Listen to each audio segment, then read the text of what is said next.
Hello everyone, অনেকদিন পর ব্লগে এলাম। কেমন আছেন আপনারা সবাই? আমি এখন বর্ধমানে রয়েছি। আমার আপডেট, আমি এখনো সৌদি যাইনি, আমি এখনো বর্ধমানেই রয়েছি। আর 2-3 মাস হয়তো বর্ধমানেই থাকবো। বর্ধমানে ইন্ডিয়াতে থাকবো, কলকাতা বর্ধমানে করতে থাকি আর কি।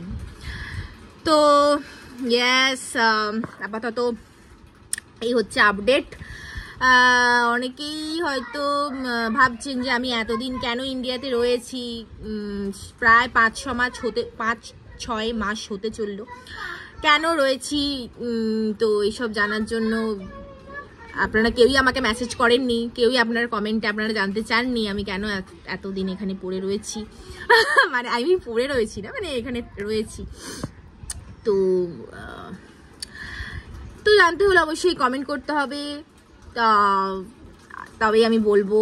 আর আমার সাথে রয়েছে একজন ছোট্ট সদস্য। কোথায় সেই? যেখানে সে এখনই স্নান করে এসছে, এবং স্নান করে এসে সে এখন একটু আঁকাঝোঁকার চেষ্টা করছে। সে এখন ড্রয়িং করবে। আর এখন বাজছে প্রায় 1:30-1:45 বাজছে। তো দিদি স্নান করলে আমরা সবাই একসাথে খাবো, ঠিক আছে? এখন এইটুকু আপডেট। আবার দেখা হবে তোমাদের সাথে নেক্সট ক্লিপে, ভিডিও ক্লিপে। Bye by.